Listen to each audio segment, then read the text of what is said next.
Non, ça craint. Écoutez, on passe quand même pour être un pays moderne. Un pays bourré de délinquance. Les types ont pas assez peur, hein. Alors, ça impressionne qui la pendaison aujourd'hui? Mais personne, hein. Tandis que vous prenez, par exemple, l'écartèlement. Ah voilà, ça oui, ça c'est super. Ah non, alors ça justement, ça craint. Ah oui, mais il y a un suspense. Les gens se demandent si c'est les bras ou les jambes qui vont lâcher en premier. Bah oui, puis ça a un peu de gueule au moins. Non mais alors vous, on se demande ce qui vous plairait, hein. Bah, je vais vous dire, moi j'ai pensé à un truc. C'est vrai que ça peut paraître con comme ça, mais imaginez qu'on soit le seul pays au monde où on ne condamne plus à mort. Truc.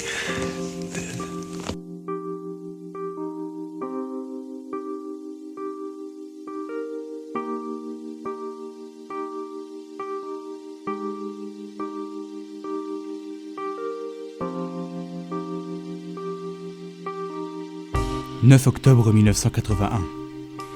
La France rejoint le cercle très fermé des pays qui ont aboli la peine de mort. Elle est alors le 35e État à prendre cette décision. Depuis, la peine de mort appartient au passé. Robert Badinter, qui a donné son nom et son visage à l'abolition, le dira lui-même devant les députés. Demain, grâce à vous, la justice française ne sera plus une justice qui tue. C'est vrai. Aujourd'hui, la justice française n'est plus une justice qui tue, mais elle continue de s'exercer contre les corps et contre les esprits. Si elle ne prive plus les condamnés de leur vie, elle les prive de bien d'autres choses. Au nom de la justice, on enferme, on isole, on oublie. On a construit des établissements pour y reléguer une population que la société ne voulait plus, qui ne la méritait plus.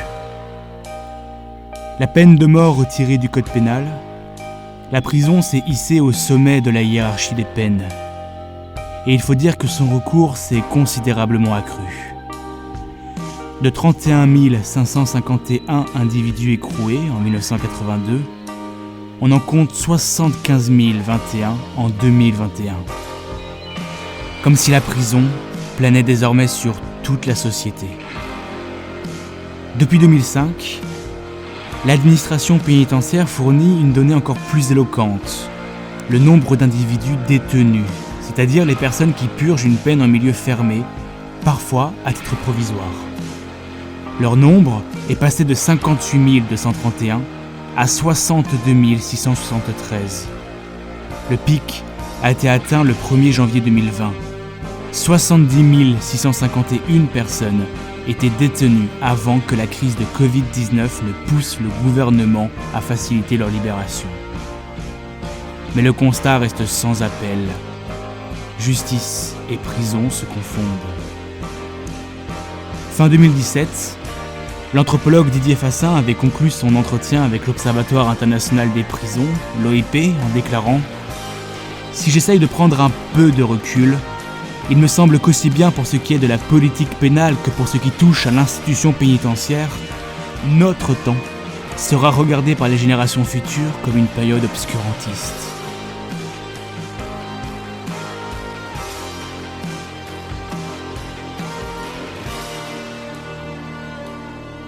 On garde la peine de mort. Vous vous êtes résigné? Bah, parce que j'ai pas eu le choix. N'empêche que ça aurait été sacrément classe, croyez-moi. Soi-disant que les gens sont pas prêts. Bah, pas de peine de mort, c'est vrai que c'est un petit peu déroutant. Mais c'est l'avenir, c'est tout. Faites-moi confiance. Dans 5 ou 10 ans, y a plus que les barbares qui le feront.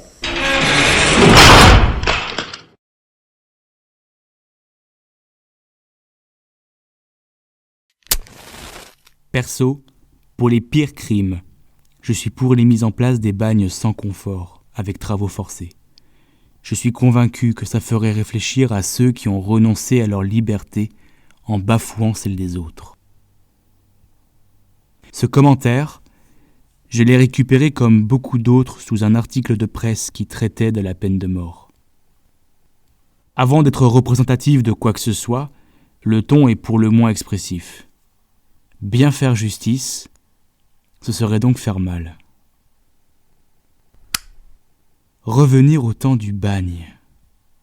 Comme pour la peine de mort, ce temps n'est pas très éloigné de nous. Instituée en 1854 sous le Second Empire, la transportation ne sera supprimée qu'en 1938 par le Front populaire, sans que le décret-loi ne prévoie cependant le rapatriement des condamnés, qui prendra jusqu'en 1953. Le bagne est peut-être l'image même de la pénitence quand on y réfléchit. Un établissement installé dans les ports en métropole, et puis quand cela ne suffisait plus, dans les confins de l'Empire, offrant des conditions de vie éprouvantes. Une peine cruelle, parfois assortie de travaux forcés, parfois doublée d'une obligation de rester sur place une fois la peine écoulée. Une peine qui marque les corps et les esprits. Un symbole extrême en somme. Condamné à la prison serait-il le nouveau symbole de la pénitence ? En négatif, c'est supposer que la peine de prison est impotente, impuissante, incapable. Pas assez dure, jamais assez brutale. En positif, c'est souligner la nécessité pour la peine d'être toujours plus neutralisante et toujours plus dissuasive. Deux fonctions, traditionnellement attachées à l'acte de punir. Elles empruntent à la vision utilitariste de Bentham. La prison doit être une réponse utile au crime et ainsi contribuer à l'intérêt général. La neutralisation vise à empêcher un individu de poser à nouveau un geste criminel pour protéger la société du danger qu'il représente. Elle renvoie à une lecture déterministe, presque essentialiste de la criminalité. Il faudrait contenir cette criminalité à tout prix, au moyen d'institutions tampons qui viennent s'interposer entre la société victime et l'individu criminel. La dissuasion, pour sa part, est une double fonction.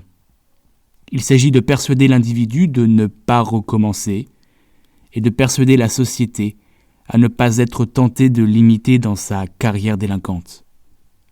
La peine doit donc servir d'exemple. Son efficacité est proportionnelle à sa spectacularité.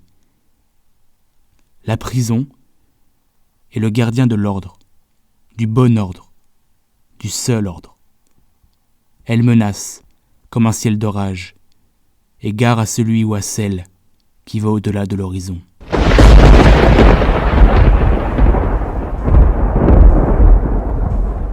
Notre prison échouerait-elle à neutraliser ou à dissuader la population qu'elle accueille ? La seule existence de la récidive, et surtout la persistance de la criminalité dans le temps, pourrait rendre séduisante une réponse positive. Cela reviendrait en creux à donner un peu plus de crédit à l'hypothèse d'une justice laxiste, complice de la délinquance et de la déliquescence. Dans les discours, le laxisme de la justice est devenu un marronnier. Il faudrait se montrer toujours plus féroce, frapper toujours plus fort, surtout ne pas hésiter, surtout ne pas attendre, parce que ce serait s'exposer à des risques terribles. Pour garantir la sécurité dans la continuité et la stabilité, la République sera bientôt réorganisée et deviendra la première puissance galactique impériale pour une société fondée sur l'ordre et la sécurité.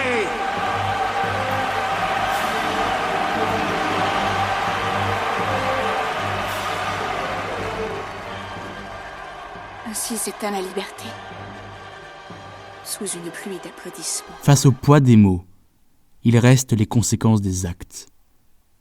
L'inexorable croissance de la population incarcérée vient sévèrement battre en brèche cette opinion.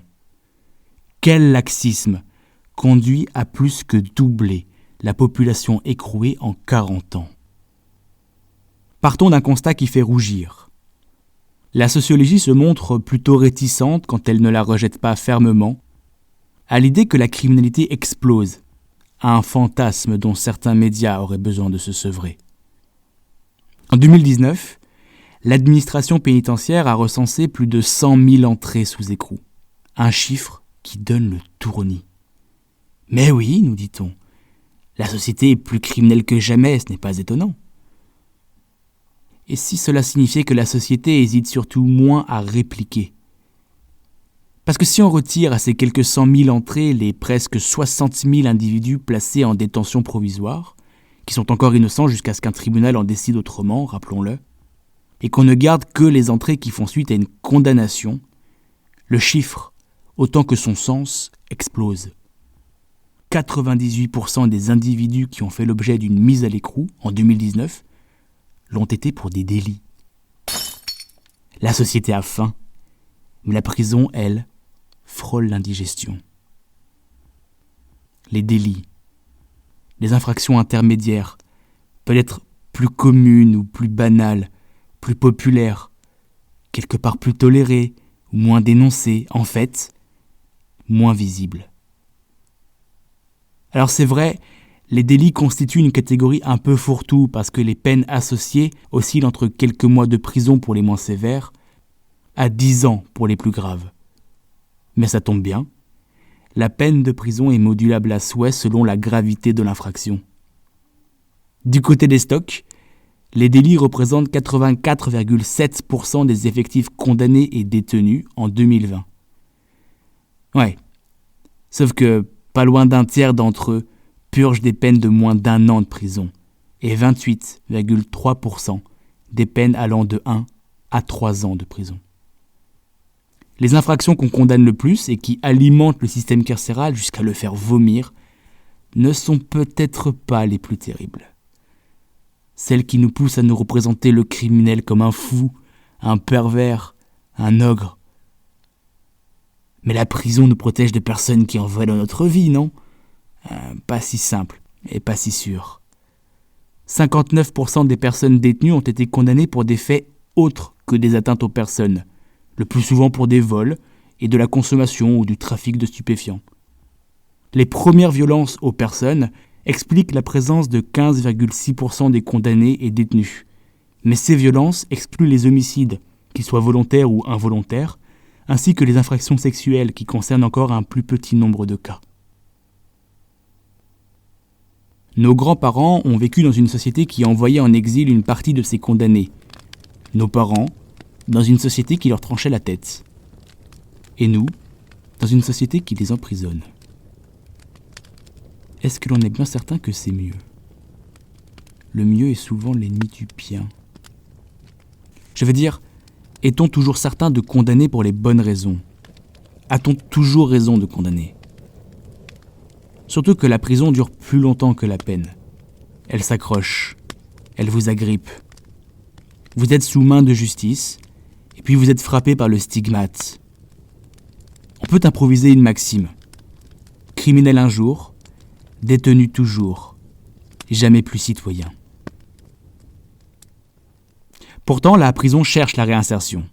Cela a été confirmé dans la loi pénitentiaire de 2009, qui dit dans son article 1er « Le régime d'exécution de la peine de privation de liberté concilie la protection de la société, la sanction du condamné et les intérêts de la victime avec la nécessité de préparer l'insertion ou la réinsertion de la personne détenue afin de lui permettre de mener une vie responsable et de prévenir la commission de nouvelles infractions. » Merci, j'ai envie de dire. La prison poursuit également un objectif de réintégration sociale alors qu'elle est d'abord le lieu d'exécution d'une peine qui, au moins sur le plan sémantique, a maintenu active une dimension doloriste, historique. La prison se veut tout à la fois le bras armé de l'État, destiné à assurer des fonctions d'exclusion, et sa main gauche, destinée à assurer des fonctions quelque part nouvelles, sociales, socialisatrices. La peine est à la fois un état de fait, elle met l'individu en suspension, et une perspective, elle lui promet un retour en société. Mais quelle est sa finalité ? On confie à la même institution le soin de neutraliser un individu, de lui interdire la société, pour l'appeler à y retourner, et sagement, s'il vous plaît. Revenons au fondement de la science politique. Dans l'esprit des lois, Montesquieu a théorisé la séparation des pouvoirs comme un moyen d'éviter que le politique ne s'arroge des biais autoritaires. La séparation des pouvoirs suppose de confier des prérogatives différentes à des institutions différentes, c'est-à-dire de leur allouer des moyens différents pour des objectifs différents. Différencier, c'est limiter. Le pouvoir arrête le pouvoir. Mais en confiant un jeu de fonctions contradictoires à la même institution, est-ce que la peine ne risque pas à son tour d'être limitée ? Cette tension n'est pas à l'équilibre. Du côté des personnes détenues qui subissent la peine La moindre récidive est un aveu d'échec pour celle-ci. Elle n'a servi à rien. Du côté des instances du gouvernement qui définissent la peine, l'hyperpénalisation traduit la surpuissance de ses fonctions de marginalisation. Bon, d'accord. On a aussi dit que la peine était une perspective quand elle voulait offrir un futur, et ce futur, c'est la réinsertion. Elle est une dynamique sociale, une dynamique démographique parce que c'est une population. C'est une dynamique politique aussi parce qu'il y a des dépendances avec la loi. La loi fixe les orientations de la peine. La peine produit immanquablement des effets, mais où est-ce qu'il s'arrête, s'il s'arrête seulement ?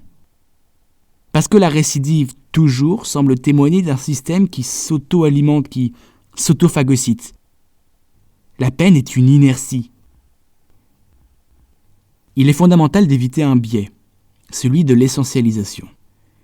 La peine est un objet social. Elle produit des effets sociaux parce qu'elle reproduit un rapport à l'ordre social via une répartition inégale des peines. Elle est ici un producteur de pouvoir. Elle est un objet social aussi parce qu'elle est dépendante de la société qu'elle protège de l'intérieur contre les atteintes à ses lois. Elle est ici produite par le pouvoir. La peine, objet de pouvoir. Désormais la peine objet politique. La peine devient donc une entreprise, c'est-à-dire qu'elle poursuit une finalité. Mais on en revient toujours à la même question. Laquelle ? La peine en poursuit plusieurs. Neutraliser, dissuader, punir, réinsérer. En 2014, la loi relative à l'individualisation des peines et renforçant l'efficacité des sanctions pénales a précisé le sens de la peine. Sanctionner l'auteur de l'infraction et favoriser son amendement, son insertion ou sa réinsertion. La peine poursuit une finalité interne, autoréalisatrice, dissimulée dans l'ambiguïté du maintien de l'ordre social. Et dès lors, la prison n'a pas une fin. Elle est une fin. Avec la série Emprise, je vous propose une réflexion sur le sens politique de la peine. Comment elle oriente la société vers un modèle de justice soustractive. Une justice qui fonde l'intérêt général dans la négation, en refusant à l'individu le sens des autres, et en refusant à autrui le sens de lui-même. Un intérêt général qui fond dans l'injustice. Ce podcast est dédié à la prison, au poids qu'elle exerce sur la réintégration sociale des personnes détenues. Il s'inspire d'une enquête conduite lors de mon master, un master que j'avais consacré à la lutte contre les discriminations. Bon, c'est très beau, mais qu'est-ce qu'elle suppose ? Vers quoi elle nous engage, cette lutte ? Elle n'emporte pas qu'une dimension morale, elle porte aussi une dimension légale. Parce que, rendons-nous à l'évidence, les discriminations fondent un certain nombre de crimes odieux. Mais quelle réaction opposer à ces crimes ? Sanctionner, c'est toujours discriminer. Alors ça va mieux une fois qu'on l'a dit, mais je ne sais pas si c'est si simple de le dire. Affirmer que les personnes détenues sont aussi victimes de discrimination, par exemple, je vous garantis, c'est s'exposer à des commentaires pour le moins sceptiques. Est-ce qu'ils méritent seulement qu'on s'intéresse à leur peine ? Alors moi, j'ai raccourci la question. Est-ce qu'ils méritent seulement leur peine ? Et cette question, je l'ai posée. Et c'était très sérieux. Et la question, tout à coup, a pris un autre sens. Est-ce qu'ils ne méritent que leur peine ? Non. Est-ce qu'ils méritent bien leur peine ? Et puis d'ailleurs, ça veut dire quoi mériter sa peine ? Est-ce qu'on a tellement voulu nous faire croire en la méritocratie qu'on l'applique aussi au champ du pénal ? Attendez. Est-ce que rechercher la justice sociale n'exige pas d'ouvrir un tel horizon que l'on sait clos et de déconstruire le mur des absolus ? Prendre des risques. Lutter contre les discriminations, c'est aussi lutter contre celles que subissent les personnes qui constituent le mal. C'est peut-être même d'abord ce qu'il faut faire, parce que c'est ça, un absolu. Il est si simple de justifier des atteintes au droit au nom du mal en réaction à ce mal. Après tout, Louis, en se rendant coupable de quelque chose, on a fait le choix de sortir de notre communauté de valeurs, non ? D'accord.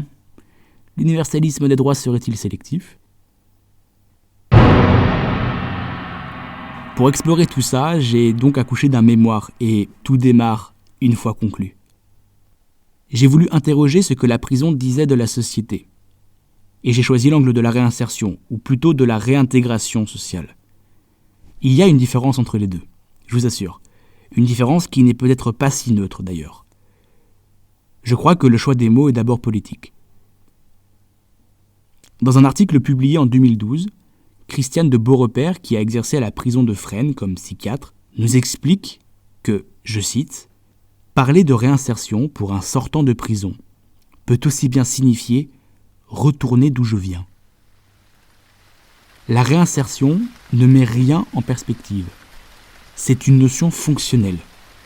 Elle décrit un état, la position qu'une personne détenue occupe dans l'espace social. Pour savoir ce que devient un individu dans sa carrière délinquante, par exemple, il faut raisonner en termes de réintégration. Ça, c'est une notion processuelle. Alors dit autrement, elle permet de ne pas isoler l'individu du reste de la société.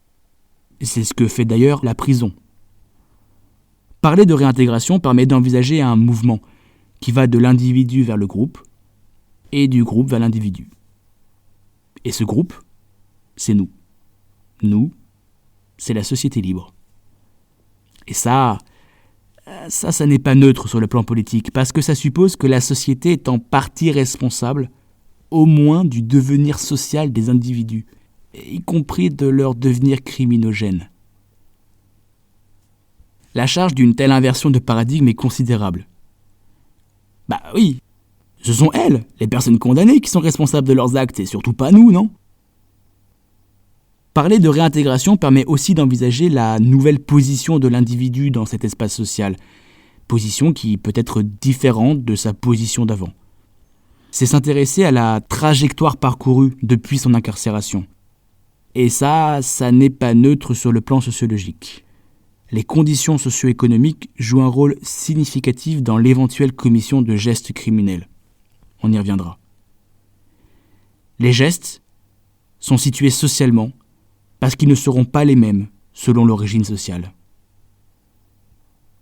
Privilégier le terme de réintégration, ça n'est pas neutre non plus sur le plan juridique. Eh oui, la prison remplit légalement une mission de réinsertion sociale et pas de réintégration.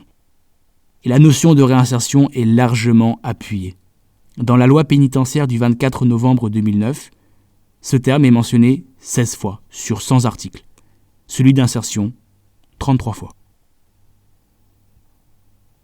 Bon, mais d'abord, de quoi on parle ? Condamner à la prison n'a pas toujours été évident. Après tout, notre société a fait de la liberté une valeur constitutionnelle. C'est la première sur le fronton de nos mairies, la première que l'on apprend à l'école. Sur mes cahiers d'écolier, sur mon pupitre et les arbres, sur le sable, sur la neige, j'écris ton nom. Enfermer un individu est un acte souverain pour le moins considérable. Toutes les personnes détenues ne sont pas condamnées, ni coupables, et toutes les personnes coupables d'actes criminels ne sont pas non plus condamnées, ni même condamnées à une peine de prison. Mais la peine de prison consiste à enfermer des auteurs reconnus coupables, à les priver de leur liberté en conséquence. L'acte d'enfermer s'exerce légalement, en vertu du droit pénal.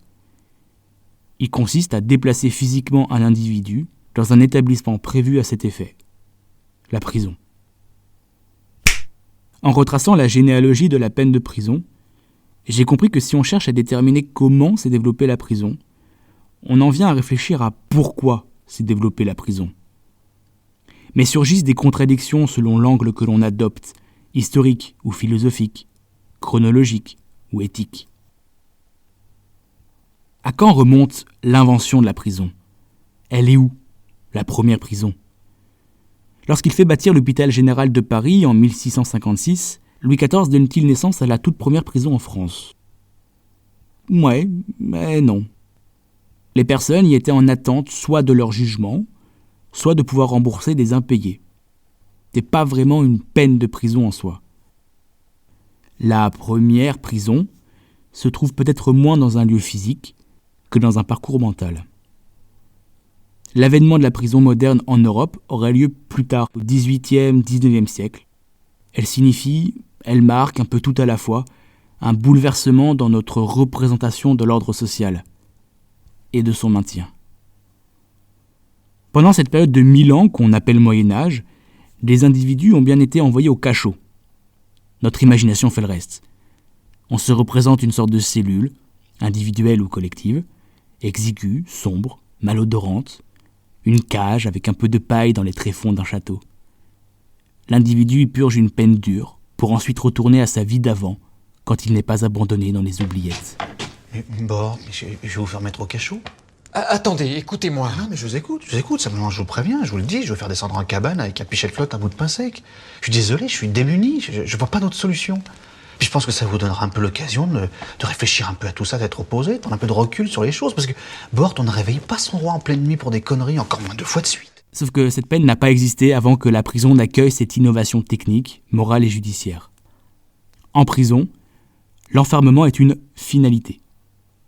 Avant la prison, l'enfermement était une modalité, un moyen de retenir l'individu pour lui infliger des peines complémentaires, l'exposer à des supplices, lui faire subir des châtiments. Dans l'incipit de son ouvrage phare, Surveiller et punir, Michel Foucault en donne un exemple saisissant.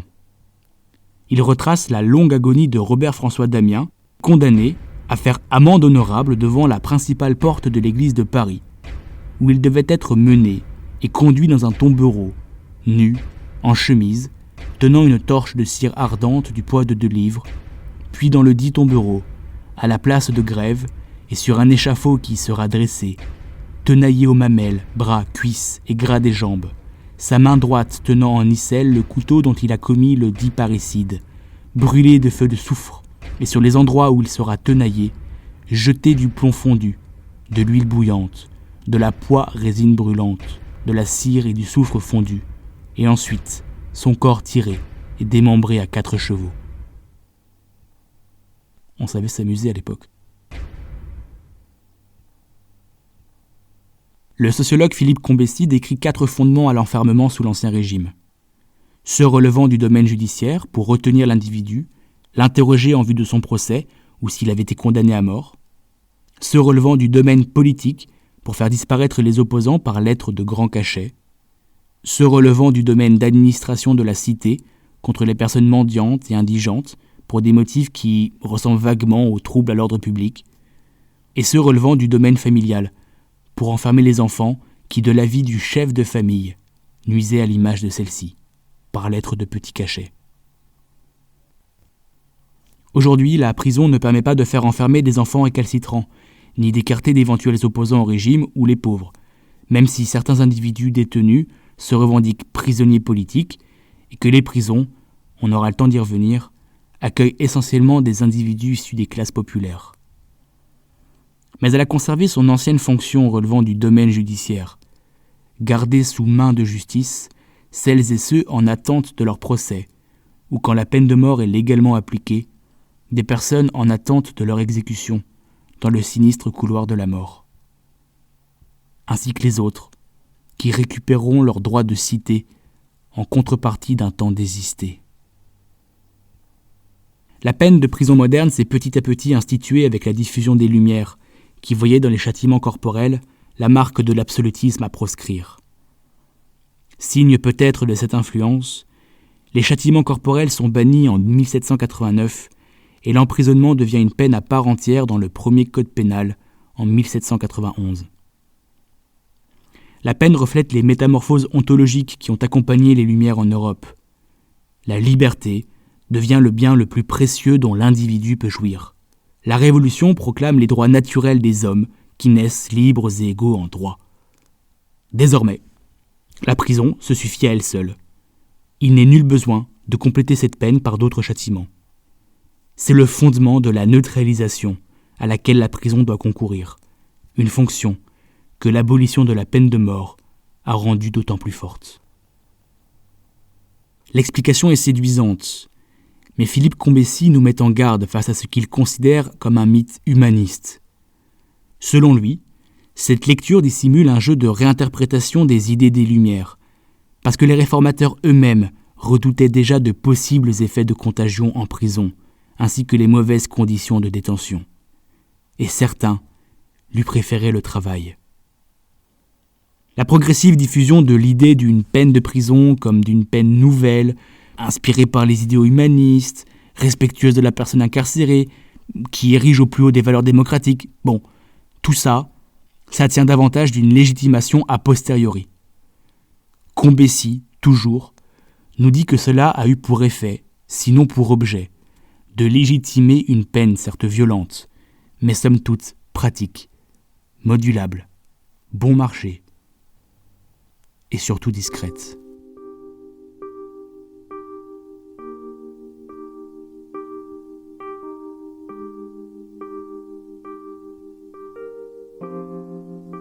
La prison est une invention politico-juridique, quelque part plus politique que juridique, une quête de justification.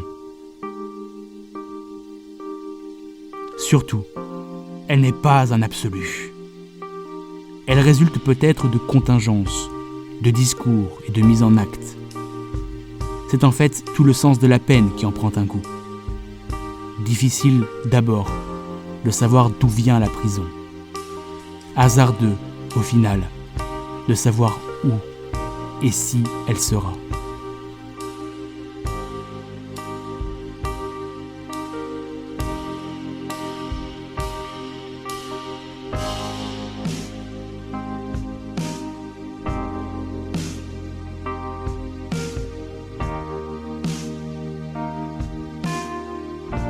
Je m'appelle Louis et vous écoutez Sisyphe, un podcast de la série Emprise qui s'appuie sur mon travail de mémoire sur le poids de la peine.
Et si à cause de toutes les épreuves que j'ai traversées, quelque chose n'allait plus chez moi et que je sois devenu mauvais? Harry, j'aimerais que tu m'écoutes attentivement. Tu n'es pas quelqu'un de mauvais. Tu es quelqu'un de bon, à qui il est arrivé de mauvaises choses. Tu as compris?